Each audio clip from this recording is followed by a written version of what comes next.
My name is Tom, and I'm 38 years old. I'd been married to my wife, Sarah, for 7 years, and we'd been together since we were 29, meeting through mutual friends at a pub quiz night in Manchester. Sarah was the kind of woman who lit up a room, witty, charming, with a laugh that could make anyone smile. I was more reserved, a bit of a homebody, but we balanced each other out. We had no kids, but we'd built a life together filled with shared routines, Sunday roasts, binge-watching crime dramas, and cheering for Tottenham Hotspur, my lifelong football team. I thought we were happy until the night I caught her cheating through a notification on her iWatch. It was a chilly Thursday evening in November, and I'd settled into the living room to watch Spurs play Arsenal in a heated North London derby. Sarah had cooked us a quick dinner, her famous shepherd's pie, and after we ate, she said she wanted to catch up on her new Netflix obsession, a true crime docuseries, In the Den. It wasn't unusual for us to spend evenings apart like this. We both valued our own space, and I loved the ritual of watching football with a beer in hand, shouting at the telly when the ref made a bad call. Around halftime, I went to the kitchen to grab another beer and noticed Sarah had left her wine glass on the counter, half empty. I smiled to myself, thinking she'd probably fallen asleep on the couch again. She always did after a glass or two. The game ended with a frustrating 1-1 draw, and by the time I turned off the TV, it was nearly midnight. I decided to check on Sarah before heading to bed. I found her in the den, curled up on the couch under a blanket, her head resting on a cushion, fast asleep.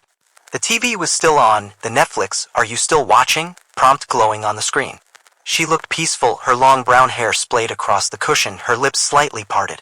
I felt a wave of affection for her, the kind that hits you after years of marriage when you realize how much you love the little things, like the way she always hogged the blanket.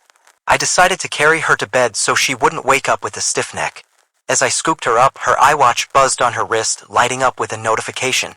I wouldn't have thought much of it, but the message preview caught my eye. Haha, I can't do that. My mate would knock 7 shades of shit out of me, tongue sticking out. My stomach twisted. The name attached to the message was Dave, a guy I'd known since we were teenagers. Dave and I had played 5-side football together for years, part of a tight-knit group of mates who met up every Thursday at the local pitch. He'd been to our house countless times, shared pints with us at the pub, even helped us move into our current flat 3 years ago. He was one of my best friends, or so I thought. I set Sarah down gently on the couch, my heart pounding. I knew I shouldn't snoop, but the message was too suspicious to ignore. I tapped on her iWatch and the conversation opened. What I saw made my blood run cold. The messages between Sarah and Dave were flirty, playful, and far too familiar. Dave had written, "You looked fit in that dress last week, should have dragged you into the loo for a quick snog." Sarah had replied, "Haha, behave." Tom would have noticed us missing winking face. Further up, there were plans to meet up the next time I was out of town for work, a conference I had scheduled in Leeds the following month. Sarah had written, "Can't wait to have you all to myself for a night. Miss you X." I felt like I'd been punched in the chest. My hands shook as I scrolled through more messages, each one a dagger to my heart.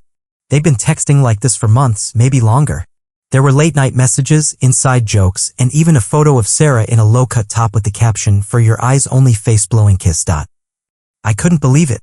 The woman I loved, the woman I trusted with my whole heart, was having an emotional affair, if not a physical one, with one of my closest friends. I didn't wake her up right then. I couldn't. I was too angry, too hurt, too confused. I went to our bedroom, locked the door, and sat on the edge of the bed, staring at the wall until the sun came up. My mind raced with questions. How long had this been going on? Had they slept together? Why Dave, of all people? And how could Sarah look me in the eye every day, laugh with me, sleep beside me while carrying on with him behind my back? The next morning, I waited until Sarah woke up. She shuffled into the kitchen, rubbing her eyes, and smiled when she saw me. "Morning, love," she said, reaching for the kettle. "Sorry I fell asleep last night." "Did Spurs win?" I couldn't hold it in anymore. "I saw the messages, Sarah," I said, my voice low and trembling. "On your watch. With Dave." Her face went pale, the kettle slipping from her hand and clattering into the sink. What messages?" she stammered, but the guilt in her eyes told me she knew exactly what I was talking about. "Don't play dumb," I snapped, pulling out my phone where I'd taken screenshots of the conversation. I held it up, showing her the flirty texts, the plans to meet up, the photo. "How long has this been going on? Are you sleeping with him?" She burst into tears, collapsing into a chair at the kitchen table. "Tom, I'm so sorry," she sobbed, her voice breaking. "It's not what you think.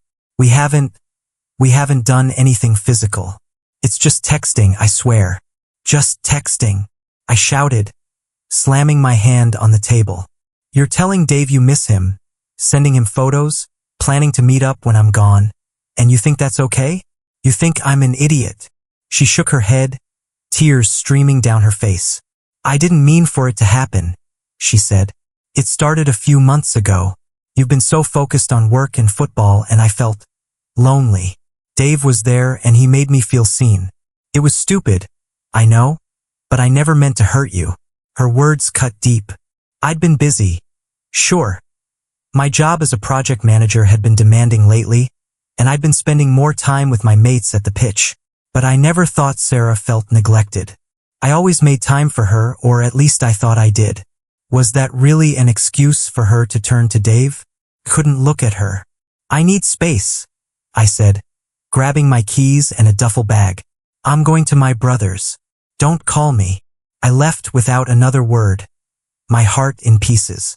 Over the next few weeks, I stayed with my brother, Mark, in Birmingham.